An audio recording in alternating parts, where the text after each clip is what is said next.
Everyone, welcome to Barca News. It is August 5th, 2026. And today we're going to be talking about Deco's trip to Madrid, to the city of Madrid, to meet with Julian Alvarez's agent. Also, I'm going to tell you how Atlético Madrid have rejected the signing of Victor Osimhen and what that means for Barcelona. We have a lot to discuss. So let's begin.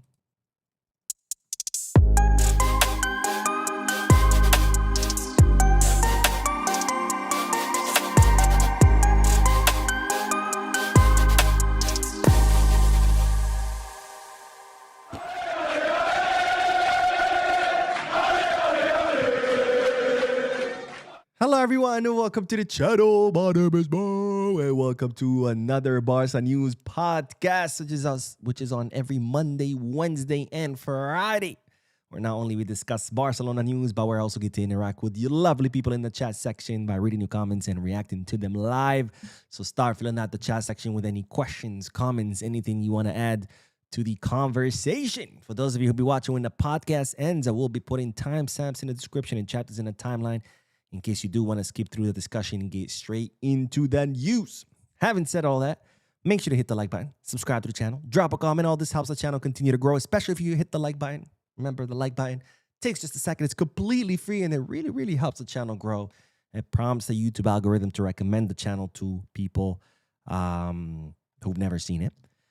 Also, if you are looking for any Barcelona jerseys or merchandise or any merchandise or jerseys from any football team around the world, you can head to Kitbag. And if you are looking for merchandise from any other sports, you can head to Fanatics. And if you are looking to place any sports bets, not just on Barca matches, but on any sporting event around the world, you can head to Bet Us. All links in the description. You click on them, you get access to some pretty cool deals and offers courtesy of Barca News. And now, before we begin with the news, just a quick reminder that the Barcelona away kit raffle is live.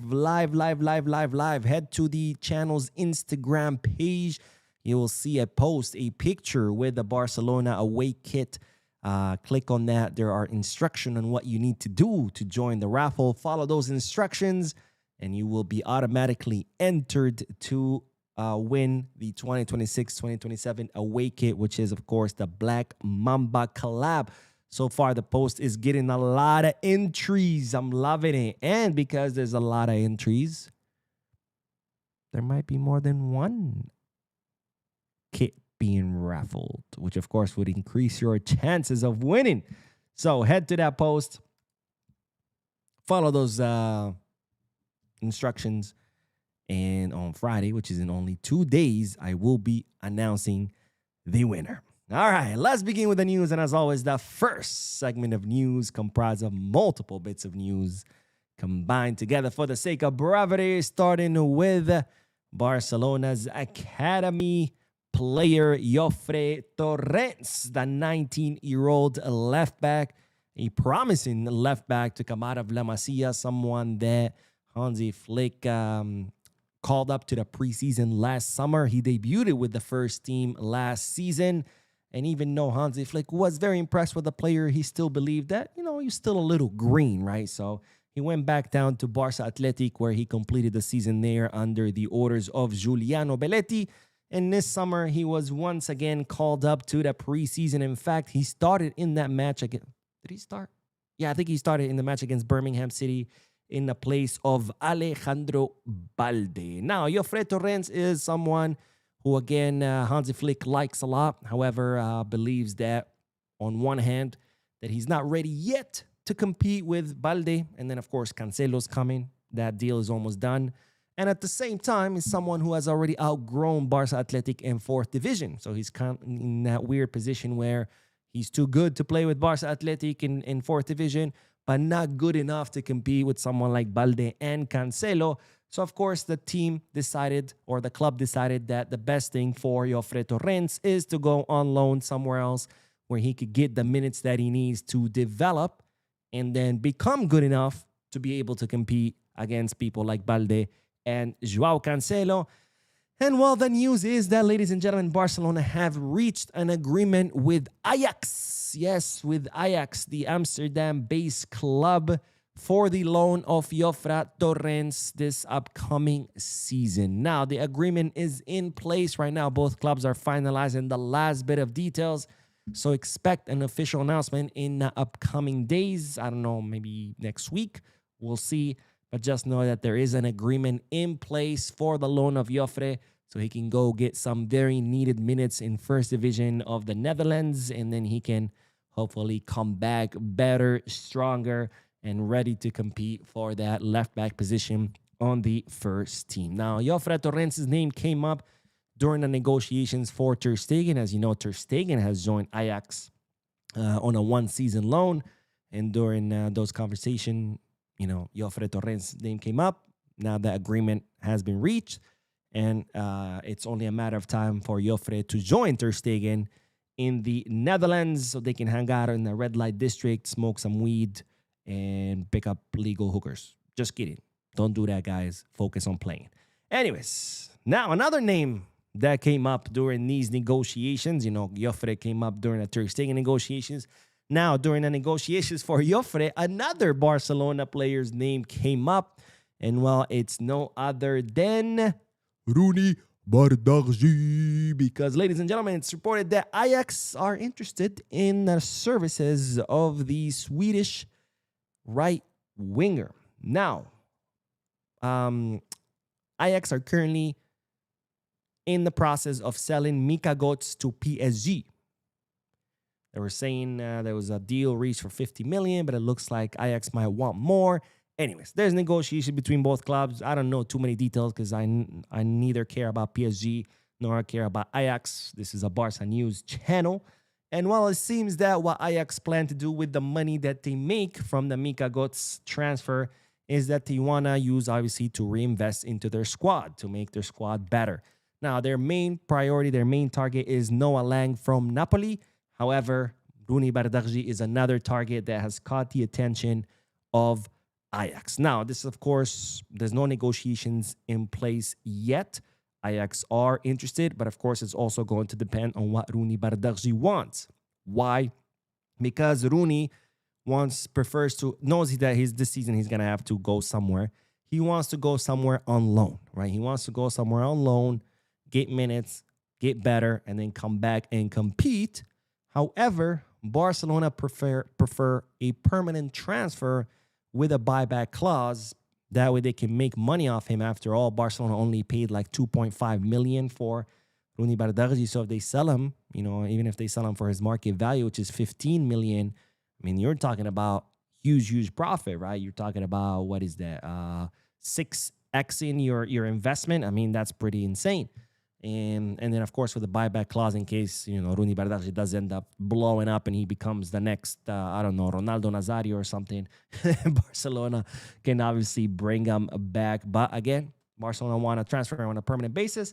Roony prefers a loan. So they're going to have to see what happens. Now, of course, Flick has been impressed with Roony Bardarji's performance during the preseason. I thought he did really well against Birmingham City in the second half. I think he gave Barcelona's attack a lot more dynamism. However, Flick has talked to the player and has told him, look, if you stay, that's fine, but your minutes are going to be very limited. After all, Barcelona just signed not just one, but two wingers, right? Adeyemi and Gordon.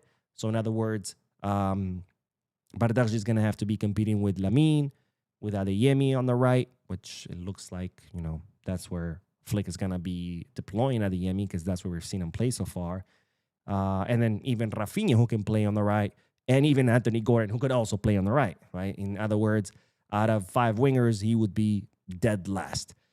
So we'll see what happens with Roony Bardarji. There are other clubs interested in him, but it's all going to depend on whether the player agrees to leave on a permanent transfer, which is what Barcelona want, or whether he insists on going out on loan, which is what he wants, not what Barcelona want. And the last bit of news in this segment is in regards to a player who just came back from loan, who's Barcelona's goalkeeper, Aaron Yaakobishvili, the 20-year-old Hungarian goalkeeper. He's Hungarian, right? Yeah, I think I got that right. It doesn't matter. He's human. That's all that matters. He's a planet Earth inhabitant. Let's put it that way. But yeah, I'm pretty sure he's Hungarian. But anyways, the Barcelona goalkeeper, someone that has shown a lot of talent in the lower divisions, someone that went out on loan to second division. Was it Granada? Or was he the one that went to Piqué's team? I think he's the one who went to Piqué's team, to Andorra. Yeah, he was in Andorra. Oh, well, he's actually wearing the Andorra shirt. But anyways, he spent last season on loan with Andorra in second division, and now it seems that Racing de Santander, which are the team that just got promoted to first division, where we signed originally Pablo Torre from, they're interested in taking Aaron Yaakobishvili on loan because, of course, that's what teams do when they get promoted to first division. They always look to sign more players, more reinforcements, because they're going to have to compete with bigger fish, right? And they need to be ready in order to stay in first division. After all, that's the goal. It's not just about making it to first division, but you also want to stay in first division because that's where the money's at. But Racing are interested in taking Aaron Yaakobishvili on loan. However, it seems that Barcelona are not in favor of loaning out Aaron Yaakobishvili, which begs the question, what's going to happen? Does that mean that Aaron Yaakobishvili is going to be the third goalkeeper, right? Because last season, it was Diego Kochen, but Diego Kochen has been sent on loan to the Danish league. So, is Aaron Yaakobishvili going to take his place as the third goalkeeper? If so, what's going to happen next summer when Diego Kochen comes back? Is Diego Kochen going to go back to being a third goalkeeper? And then Yaakobishvili leaving also, right? What's his name? Wojciech Szczesny. This is his last season, so he's gonna be gone next summer. So when Kochen comes back, does that mean Kochen moves up to second, Yaakobishvili stays in third, or Yaakobishvili in second and Kochen in third?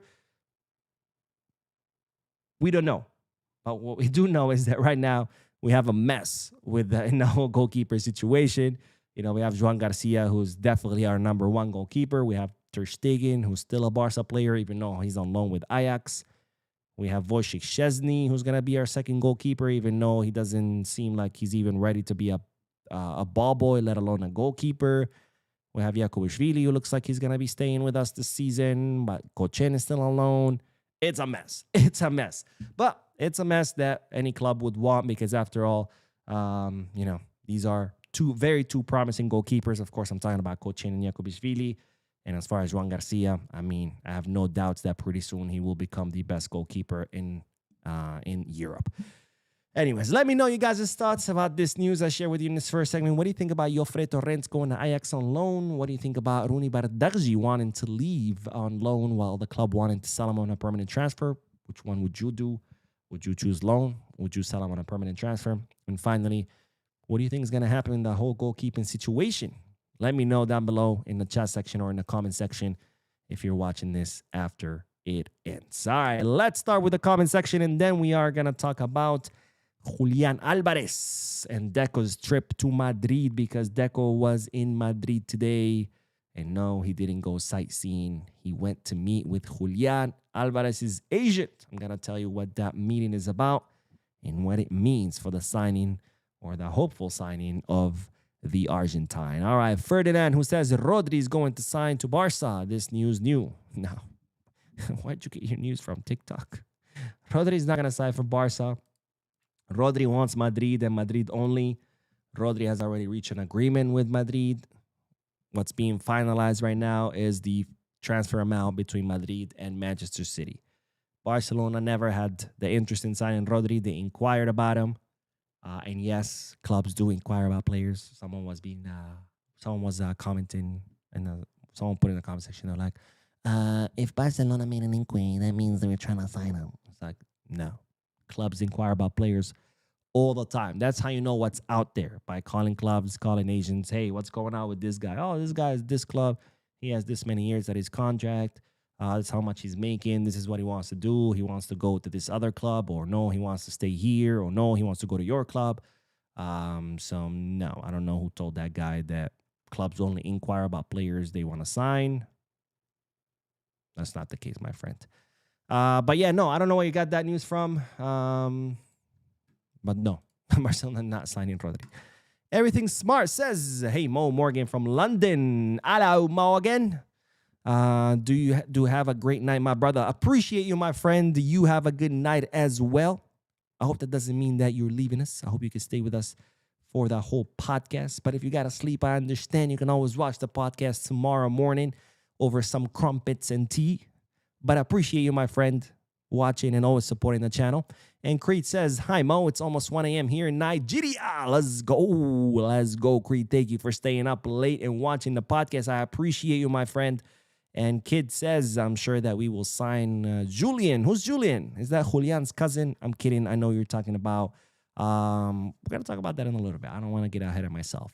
And Money God says, oh, if you're the Money God, can you throw some money my way, please? Says, do you think Jesse Bisiwu could be first team signing or he already is? So here's the thing with Jesse Bisiwu. He was supposed to be, as far as my understanding, when Barcelona were negotiating for him, that he was going to be a Barca Athletic signing with the hope, of course, that eventually he would make it to the first team, right? And why do I say that? Because, yes, there are Barca Athletic signings who are just Barca Athletic signings, and that's it, right? Players who are good enough for fourth, third division, and that you sign, and that's it. Come help us out and play for Barca Athletic, and that's it. Versus there's other players who come with the idea that, oh, this guy has a lot of potential. Let's sign him for Barca Athletic. He can grow, develop, adapt to the Barca philosophy, and then make the jump, right? My understanding was that Bisiwu was a Barca Athletic signing with the intention of, developing him for the first team. But when Barcelona announced his signing, they announced his signing as a first team player, which caught me and a lot of people by surprise. Now, what's going to happen? I think most likely Bisiwu is going to be in first team dynamic. In other words, he's most likely going to be training with the first team, but playing with Barca Athletic. Because, he's still young. He's 18 years old. He's never played in first division. He's only played with Club NXT, which is the reserve team of Club Brugge in the Belgium League. So he didn't even play first division in Belgium League, which is almost like third division in Spain. No offense to the Belgium League, but so he didn't even play there in first division. So, he's going to take him some time to adapt to Barcelona as, the city, and Spain, the country, the culture, the language. Adapt to the Barcelona style of play, and then adapt to the first division of one of the best leagues in the world. So what are we going to see him starting anytime soon in the first team? Probably not. Probably not until next season. Unless he's like some Lamine Yamal type kid who can, but I don't see it, Otherwise, he would have already debuted. Players like Lamine who can debut right away in first division, make it a jump all the way from the Juvenil A, which is what Lamine Yamal did, skipped Barca Athletic, went straight into first division. Those players are extremely rare. And usually when they are that talented, you see it right away. They end up debuting at 15, 16, 17 because they're just that good, right? Kind of like with, Yon Diomande. They're already comparing him to Lamine. And it's like, what? I mean, don't get me wrong. Yon Diomande is incredibly talented, and I have no doubts that he's going to be absolutely amazing. But to compare him to Lamine Yamal, that's to me insane because Yon Diomande is 19 years old, and he just played his first season in elite football last season, right? Lamine Yamal did that at 16. By 19 years old, which is what Lamine Yamal is now, he already has a World Cup, a Euro, multiple La Ligas, Copa del Reyes, Spanish Super Cups. I mean, there's no comparison there. Again, not to say that Yon Diomande is a bad player, not at all. I think he's an excellent player, a great signing by Madrid, and I'm sure he's going to wow us for many years to come. But to say that he's as good or better than Lamine, Madridistas are losing their head. Where was Yon Diomande at 15 or 16? Anybody know? You know what I mean? Let's see. Fidel says, hey, Mo, if we unfortunately don't get to sign Julián, would you consider the year's transfer window to be a failure? No, I wouldn't consider it to be a failure. We still signed Gordon. We still signed, what's his face? Adeyemi. No, I forgot Adeyemi's name. We're about to sign Cancelo. No, I wouldn't think Bisiwu, who they're saying he's gotta be the next big thing. Might not be, for this season, but hey, those signings still count. We signed Hamza Abdelkarim. Sure, he's a Barca Athletic signing, but it looks like he's gonna skip Barca Athletic and just stay with the first team. I mean, no, I wouldn't consider. Now, if the only player we were going to sign is Julián this summer, and we don't sign Julián, we don't sign anyone else, yeah, that would be a failure because you only had one objective, and that one objective wasn't met. But no, we've made other signings and other very important signings as well. So no, I wouldn't consider it a failure. Let's see. It's kind of like, you aim to get an A and you end up with a A minus. Is your semester a failure? No. You still got an A minus. You still got a really good grade. You passed. You're on to the next one. Would it be nicer to have gotten that A? Sure. But A minus is still pretty good. You know what I mean? JBJ the Great says if Barca cannot sell Ferran for good money, they should sign him with a bare minimum, then send him to the stands for the entire new deal duration. Now, why would you want to do that? Just if Barcelona cannot sign Ferran and Ferran plans on leaving, just fucking let him leave next summer for free. I mean, sure, it's better to make money off him now, but why would you renew him? Then you're stuck with him another 3-4 years or however long you renew him. Isn't it better to be stuck with him just one more year and sure he leaves for free? That sucks, but it's better than being stuck with him for 4 or 5 seasons, right? And plus, you can't just force people to renew on the low, right? They have to accept that agreement. You don't just say, you're taking this contract, that's it, you got no say. That's not how contracts works, right? It's both parties have to agree on the terms.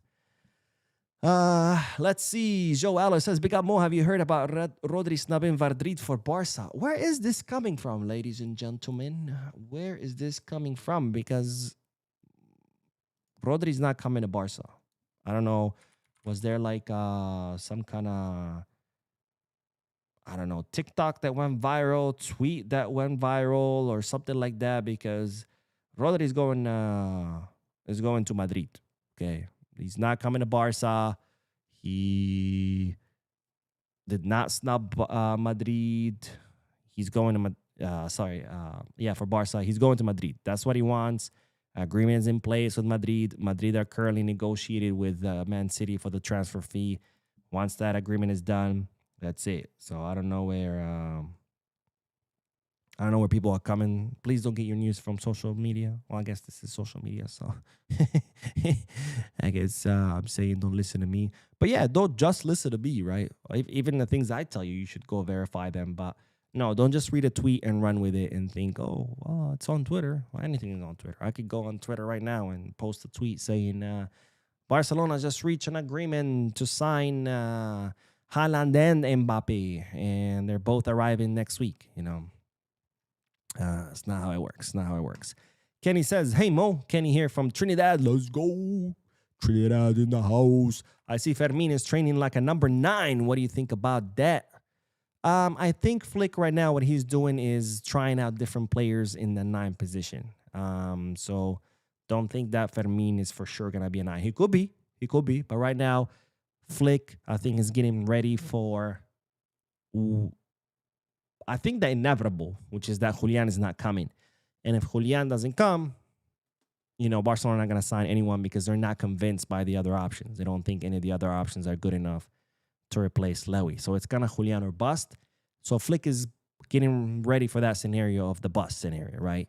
So I think that's what he's doing. I think that's why in that intra-friendly match that I talked about on Monday, he tried out Tunkara in the number 9. He tried out Tony Fernandez in the number 9. I think he's trying different things to see what works the best. And, that's what preseasons are for. Try things out. See what works, what doesn't work, right? You don't want to be trying things out in, you don't want to be trying things out during the league. Anyways, let's move on to the next bit of news. Since you guys mentioned Julián, let's talk about Julián because, ladies and gentlemen, Deco flew yesterday to Madrid in order to meet with Julián's agent. Of course, I told you about this news yesterday that Deco was set to meet with Julián's agent. So both Deco and his right-hand man, the guy who gives them hand jobs with his right hand, I mean his assistant, Joao Amaral, both flew to the city of Madrid, to the Spanish capital. Part of it was to meet with other people for business reasons, but also so Deco can meet with Fernando Hidalgo, which is the agent of Julián. Joao Amaral was not part of that meeting. Joao Amaral stayed meeting with other people for business purposes, not related to Julián. But Deco did meet with Fernando Hidalgo, Julian Alvarez's agent. Now, what was the purpose of this meeting and what does it mean for Barcelona? Well, the purpose of this meeting was that, that Deco wanted to try to figure out one last push for Julian Alvarez, okay? Because Barcelona don't want to leave Julian hanging. Okay. But, and this is a big but, because I like big butts and I cannot lie. I really do, actually. Barcelona, at this point, believe that the signing of Julián is at this point highly, highly unlikely. Not impossible. Nothing is impossible in football, right? We all thought Messi was going to renew and he left. But at this point, Barcelona are pretty sure that this is not going to happen, that they think it's highly, highly unlikely. However, because Julián did what he did, which is came out and made those statements that he wanted to leave Atlético, they don't want to leave him hanging because Julián at this point, he's in an awkward position, right? He pretty much burned the bridge with Atlético, saying to the public that he wants to leave, angering the whole fan base and putting them against him. I'm sure some of his teammates weren't too happy about hearing that either. We know Cholo Simeone doesn't want him there because Cholo Simeone is, someone with lots of experience. Who knows that if you have a player that doesn't want to be there, then it's better not to have him there. So he burned that bridge with Atlético in hopes to facilitate his move to Barcelona, and that has not happened. So now Julián's going to have to go back to Atlético and face that, right? So he's in a very awkward position, and he put himself in that awkward position in order to come to Barca. So Barcelona feel like they owe it to Julián to do one last push. And this is why Deco has flown to Madrid to meet with Fernando Hidalgo, the agent of Julián, to see, hey, can we do one last push? Can we try one last thing and see if that works? But again, despite that meeting, Barcelona at this point are thinking that this signing is very unlikely. In fact, after the news came out that Deco met with Fernando Hidalgo, Atlético Madrid immediately started leaking to their press that their position is inflexible. They're not going to bend. They're not going to change their stance. Their stance is Julián is not for sale. You either pay his release clause, that's 490 million, 500 to round up, or he's staying to Atlético Madrid and that they expect him to show up on August 10th for the preseason training. And this is important. Why? Because I started seeing a lot of news after, or a lot of reports after the news came out that Deco had met with Fernando Hidalgo. They're like, oh, that's it. Deco's in Madrid because he's negotiating. He's going to bring Julián. Julián is going to sign for Barca. And that's not the case. Can Barcelona end up signing him? Maybe. But that meeting was not to go and sign Julián. That meeting was to try to see how can Barcelona do one last push. But at this point, Barcelona are not too optimistic. Can things change? Sure, they can. But at this point, Barcelona are not too optimistic that Julián will come to Barcelona, especially because time is running out, right? August 10th, which is Monday, Julián has to report to preseason training, and Barcelona have extended their offer until that date. And if nothing happens by that date, that's it. It's over. Unless Julián goes on strike and refuses to show up to training, then maybe there's some hope. But at this point, the clock is ticking and time is Barcelona's enemy. Not to mention that the more time passes, the less likely Atlético Madrid are going to want to sell. Because the more time passes, the less time Atlético Madrid would have to replace Julian Alvarez. So the time is ticking, and the more days pass by, the less likely it becomes that Barcelona will be able to sign Julián. Again, things could change at any moment, but right now, it's not looking good. But anyways, that's what I got for you in regards to Julián and Deco's meeting with his agent. Let's get back to the comments section, and then we are going to talk about Victor Osimhen because he has been offered to Atlético. And you might say, Mo, why do we care about who gets offered to Atlético? Well, it does affect Barcelona, and I'm going to tell you why. Brianna says, what's up, Mo? Oh, no, Brian. I don't know why I saw Brianna. My bad. What's up, Mo? I can't wait until the season starts so we can go back to back on Madrid's head. Knock on wood, Visca Barça y Visca Catalunya. Amen, my friend. It would be pretty amazing if we become champs again for a third season in a row as we watch Real penalties drown in debt with all the money they're spending. It's insane, all the amount of money they're spending. But anyways, their problem, not ours. Ibrahim says Fisting Aslani already signed for Leipzig. That's okay because Fisting was only seen as a replacement for... Well, one of the replacements for Ferran. Ferran is still at Barca, so as long as Ferran is at Barca, Barcelona's not going to go and sign someone else to replace him, right? Not to mention that I like Fisnik, don't get me wrong. I think he has a lot of potential and he could be the next, Lewy. They do call him the new Lewandowski in the Bundesliga. But I feel like Aslani coming to Barca would have probably taken minutes away from Hamza. And I feel like Hamza could also become the next Lewy, Egyptian Lewy, right? And if both players become the next Lewis, well, why not opt out for the one we already have as opposed to going and spending 30 million on one that we don't have? Does that make sense? But anyways, we do have a donation. Sanjok, thank you so much, my friend, for your incredible generosity. And Sanjok says, Flick looked mad at Ferran in the press conference. Deco's lazy ass was probably vacationing and he got a boss call from Flick to get his ass to money.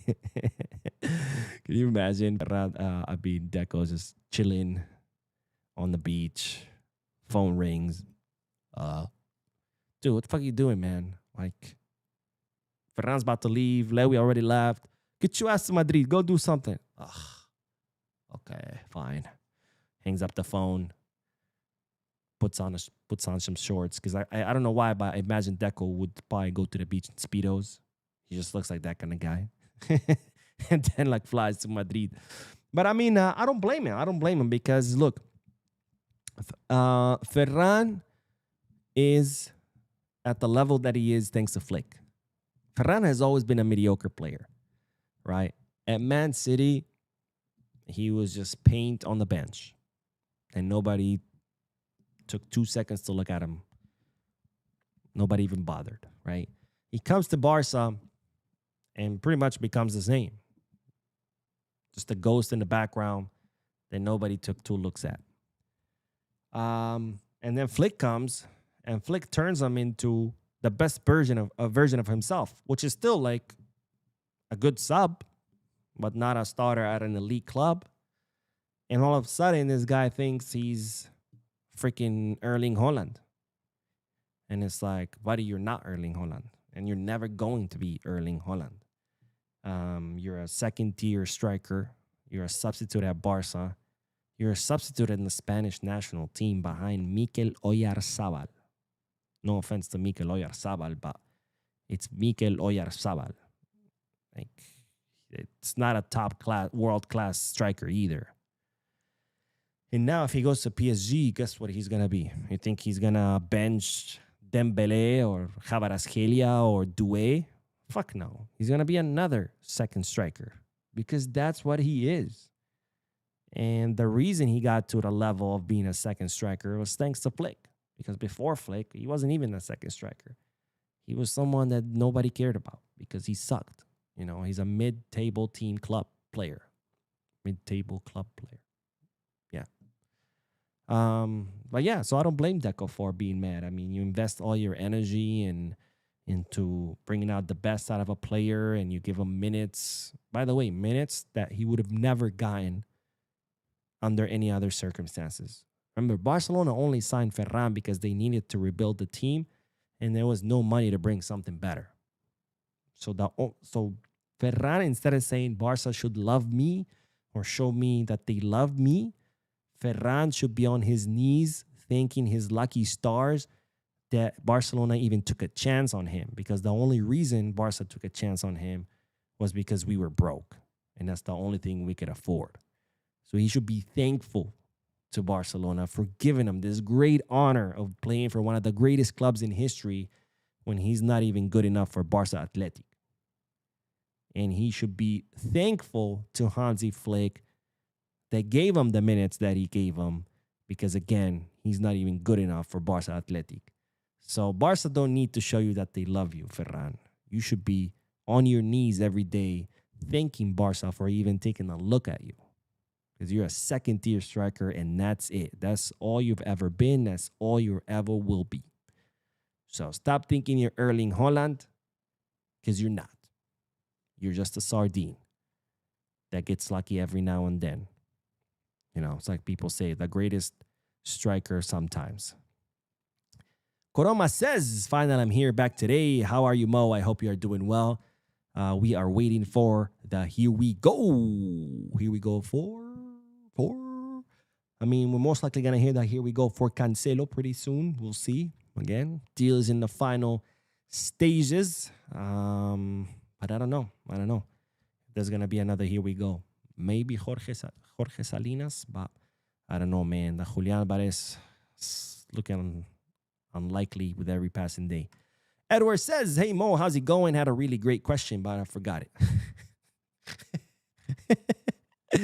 Oh, don't sweat it, man. It happens to me all the freaking time.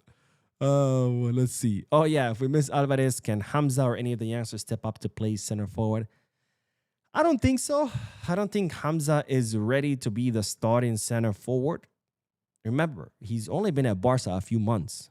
That's it. Not even a full year. He came in the winter transfer market, and at first there was a lot of delays because of the paperwork. Then there were delays because he got injured. Then there were delays because, adaptation, learning the system, blah, blah, blah, blah, blah, blah. And then he played like the last month and a half. So technically he's only played for a month and a half for the Juvenil A, under 19 team. Not even Barca Atlético. So he hasn't even played professional football at Barcelona. So can he go from Juvenil A and just jump in and be at the starting center forward? That's a big leap, man. That's a big leap. Not only I just don't see it happening right away. I'm sure it will happen eventually with time. But it shouldn't even. Why put that pressure on that kid? Even though it looks like he can handle the pressure. I mean, the way he took that penalty against Birmingham, sure, it was a friendly match. But still, he causes the penalty, gets up, grabs the ball, and he's like, no, I got this. He puts the ball down and boom, scores. And the way he played for Egypt in the World Cup, like nothing, like he's playing with his buddies on the street, like World Cup, who cares? I'm playing. But, still need to give him more time.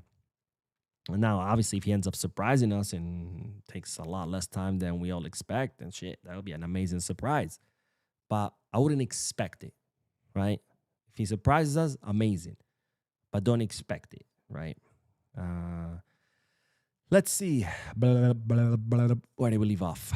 Right here. Denny says, Bernal is a good midfielder, but I feel he's too slow as a CMF and still coming back from ACL injury. We should either sign an experienced defender to pair with Who's cuando? Casado or sign a CMF who can't start in? Okay, let's clarify this because probably one of the slowest players and one of the best Barças in history was Sergio Busquets. Have you ever seen that guy run? Motherfucker slower than me. And I'm pretty slow. And guess what? The best 5 we ever had. Right? Don't think for any second that somehow you need to be fast to be a great defensive midfielder.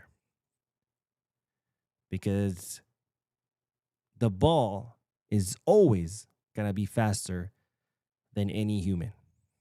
You cannot outrun a ball. Maybe a very, very slow pass, right? But yeah, overall, you cannot outrun a ball. A ball is always faster than any human.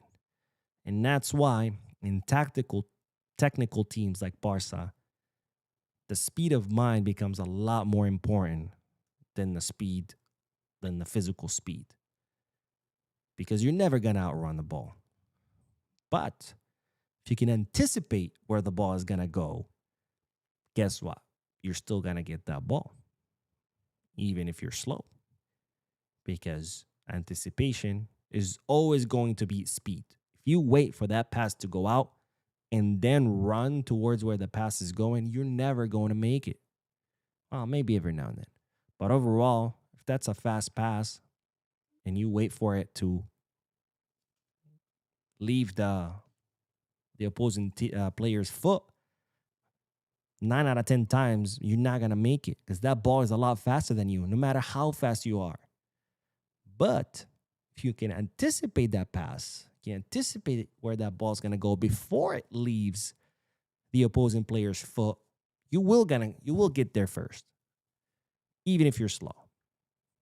So, vision, ball IQ, anticipation, all that, way more important than physical speed in that defensive midfield position. Some positions, yeah, you need speed. But in a defensive midfield position, no. And again, don't take it from me. Look at Busquets. The best 5 we ever had. Motherfucker was slow. Slow, bro. Slow. The same thing when people say, oh, you need to be physical. I'm like, really? Have you looked at Busquets? That guy was a twig. If the wind blew too hard, he would fall over. The best 5 we ever had. Right? So let's just get that out the way about speed. Not the streamer, physical speed. Deco says, I just hope Ter Stegen doesn't come back next year so we can keep the 2 young goalkeepers as number 2 and number 3. The problem is that sounds good on paper, having the number 2 and the number 3.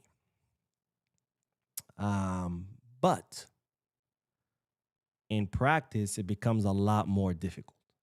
Why? Because if you have 2 goalkeepers who are the same age, the number 3 is not going to want to stay. Because the number 2, all he has to wait for is for the number 1 to get too old, leave or whatever, and then he can take his place. But if you're the same age as the number 2, what, you're gonna want to outlive, well, not outlive, career-wise, the first goalkeeper and the second goalkeeper, but you can't because the second goalkeeper is the same age as you. So when he's done playing, you're done playing too. So that's what I'm saying. I don't know what's going to happen when Coaching comes back next summer because it's very difficult to have 2 players in the same age being number 2 and number 3. One of them is going to want to leave because they're going to be like, what are we doing here? You know, but anyways, let's do the last bit of news and then we'll do more comments, but let's talk about Victor Osimhen, which I know a lot of you like and a lot of you want to come to Barcelona. Well, I wouldn't mind having him. I mean, he's an amazing striker. His numbers are probably better than most elite. Well, not probably. They are better than most elite strikers. But the news is that Osimhen has been offered to Atlético de Madrid. And once again, the 75 million euro figure has popped up. Now, this figure first popped up in the news about Tottenham negotiating with Galatasaray, where Galatasaray reportedly were requesting 75 million for Osimhen. Tottenham were only willing to pay 55, which of course I told you about that, not because I care about who Tottenham is going to sign, but because I posed the question, for 75 million, would you sign Osimhen? Because previously the reports were saying that Galatasaray would want 100 million plus. 75 all of a sudden changes the game. And well, now we're hearing that offer, that figure again.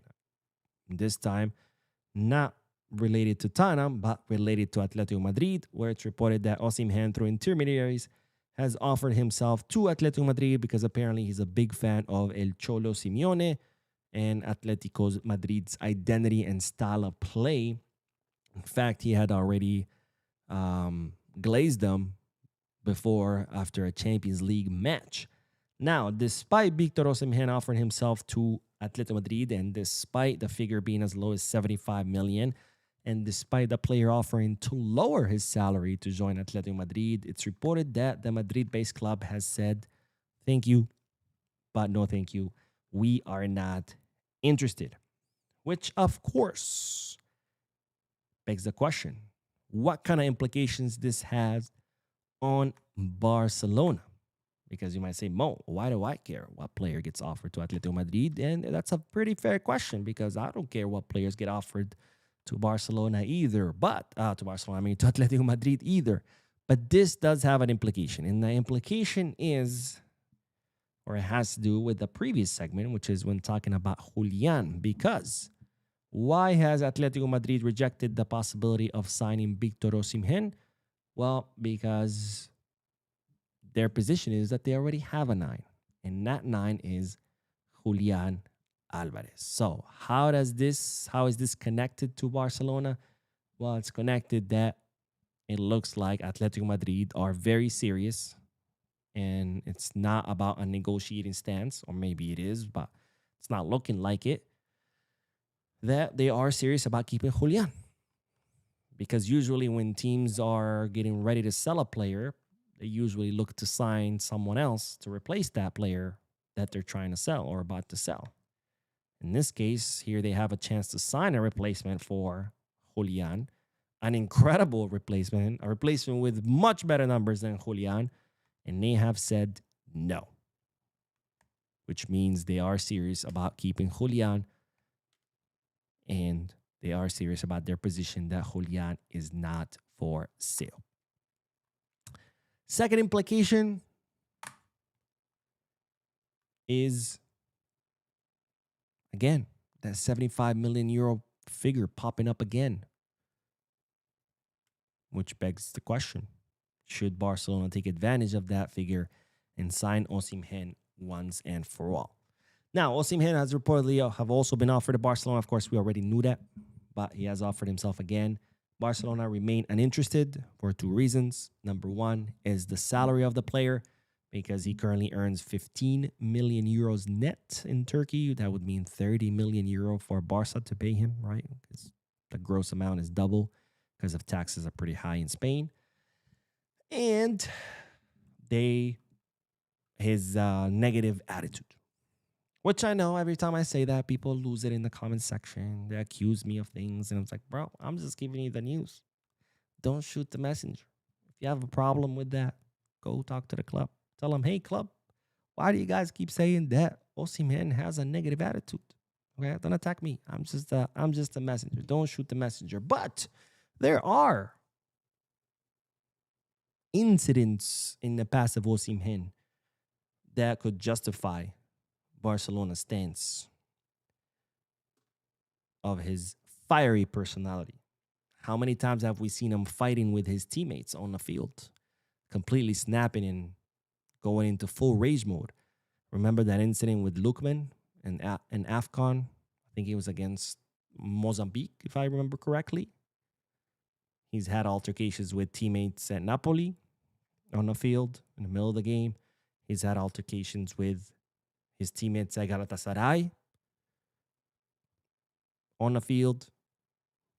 And that's on the field, okay? If he snaps like that against his own teammates, Teammates, not opposing players. Teammates on the field in front of a stadium packed of tens of thousands of people and millions of people watching on TV.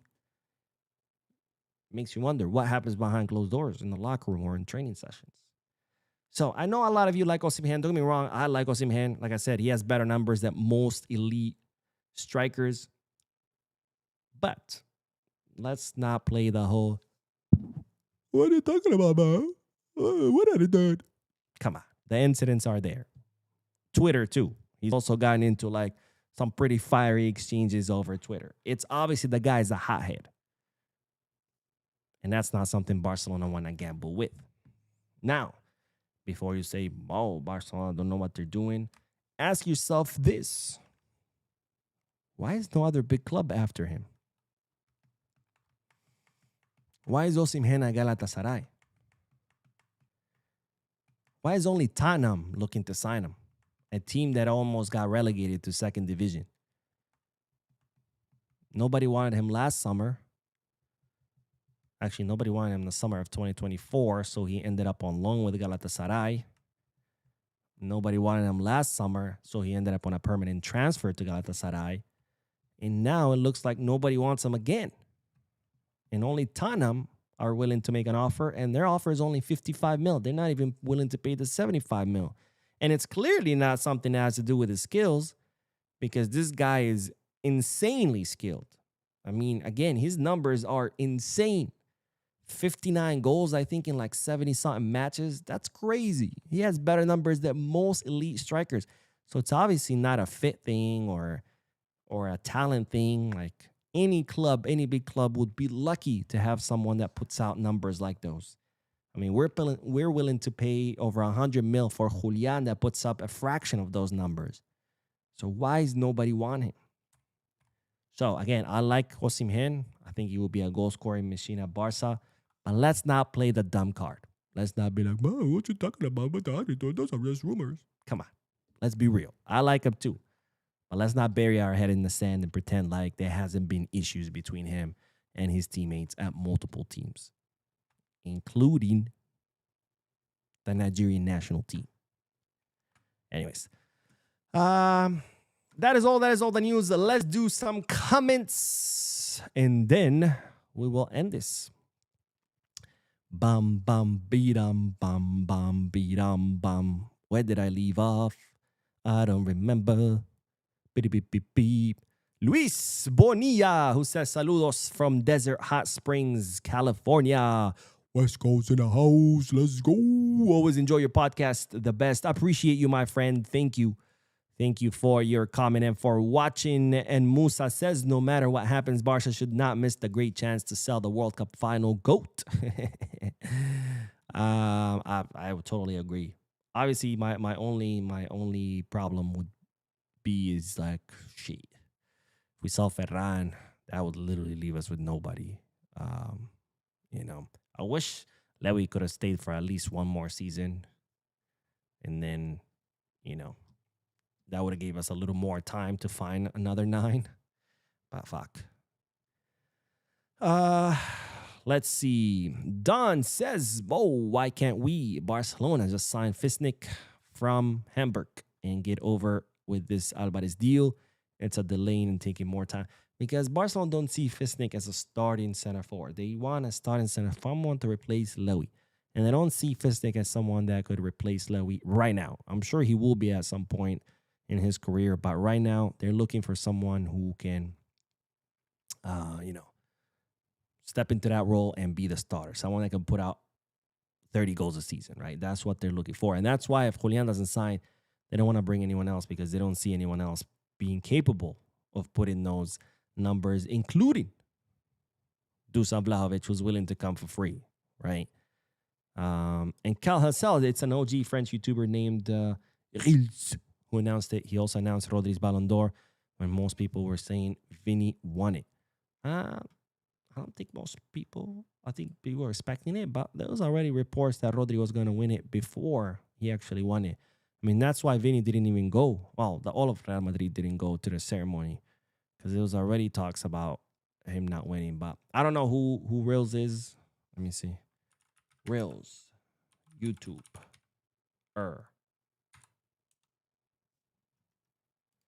Reels. Let me see. Wait, why am I getting a rapper? There's no way that's him. I I have no idea what I'm doing. Let's see. Ah, there we go. Found them. Because okay, the channel's not just called Reels. Apparently, there's a rapper named Reels. Is Le Vidéo du Reels. Huh? How do you like my French? Gotcha. Okay. Yeah, I don't know who this is. Anyways, let's continue. Lord Typhon says if Apollo are majority shareholder, Barca should just negotiate with them as their vote is what counts in the end.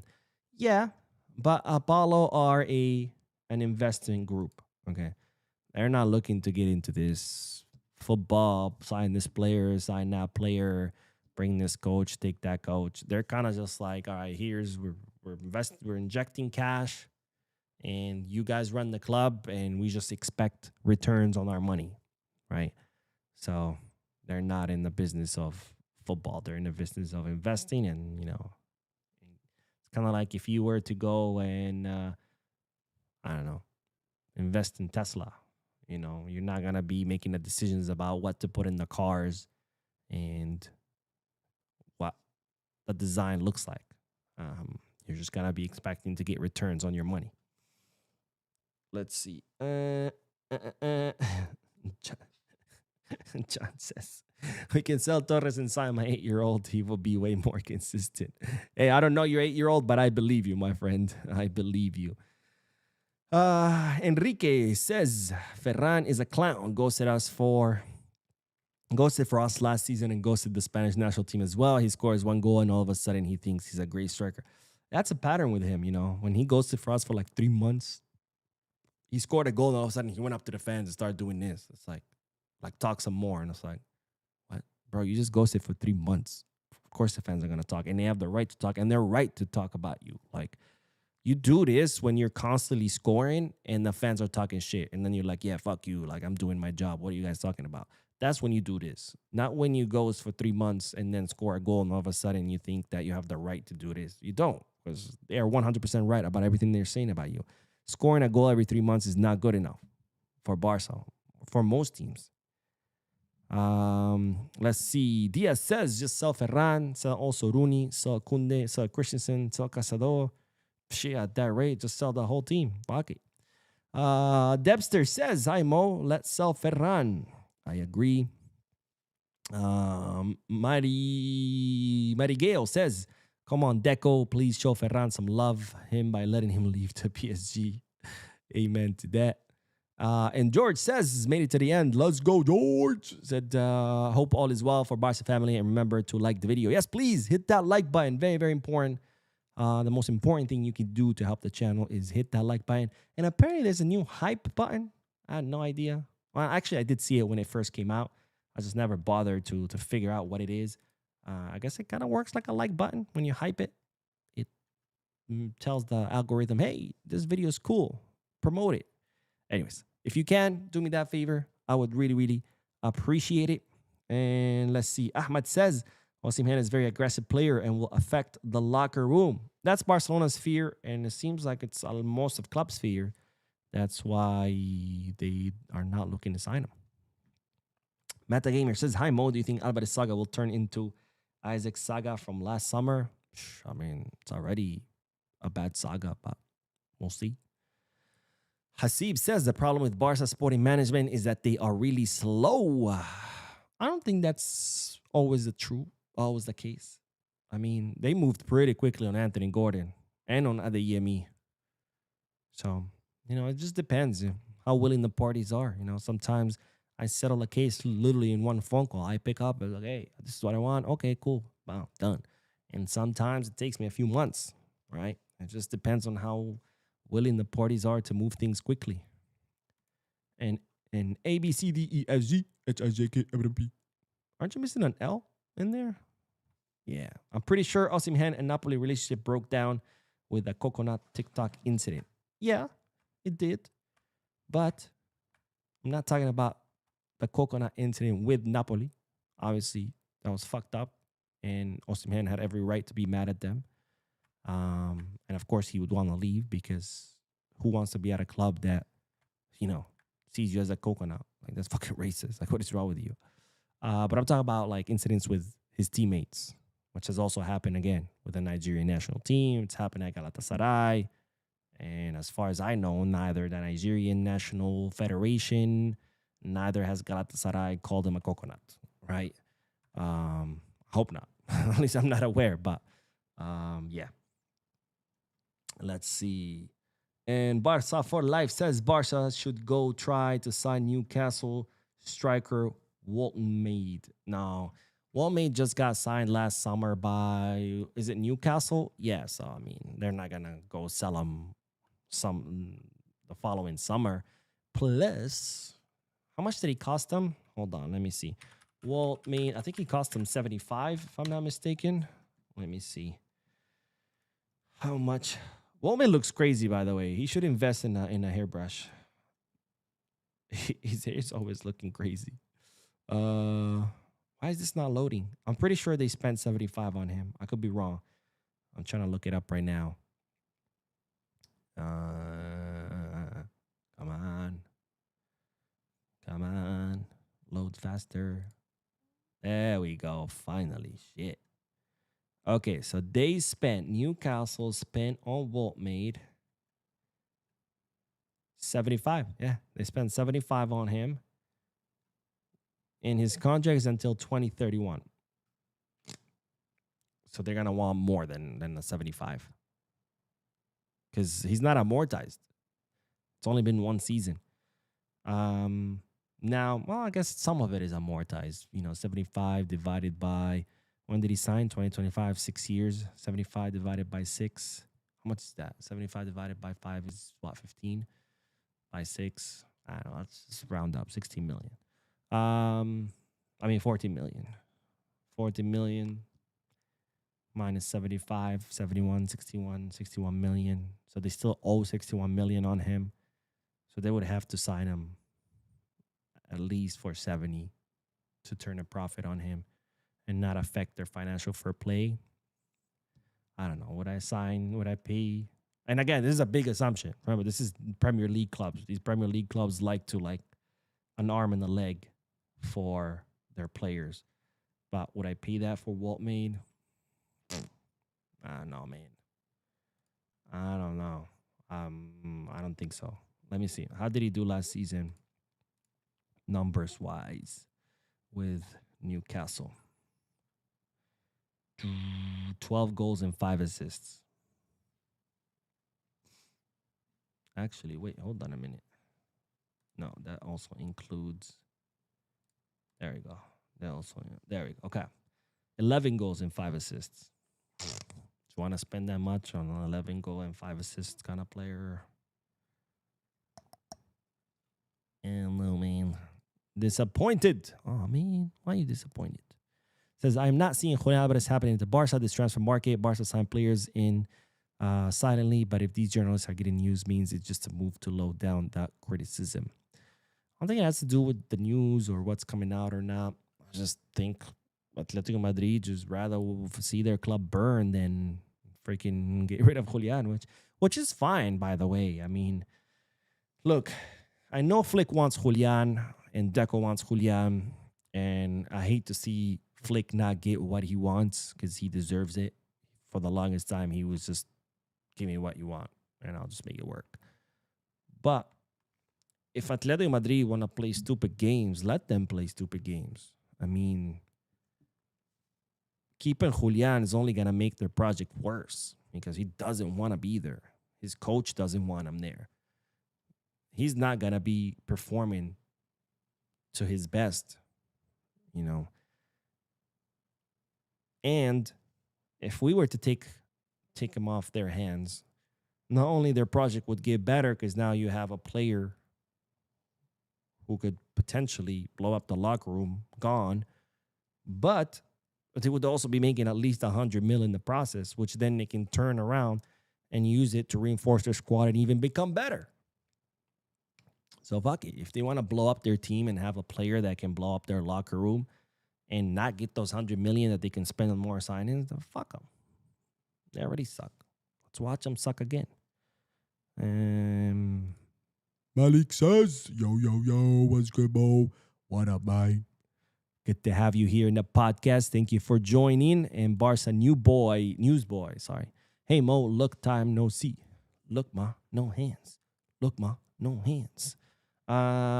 Let's see. And what else? And Fox says, Unc, you look tired. I am tired, bro. I am tired. Let's see. I woke up today. I went to bed super late. I went to bed 2 a.m. I got to stop doing that, but I can't.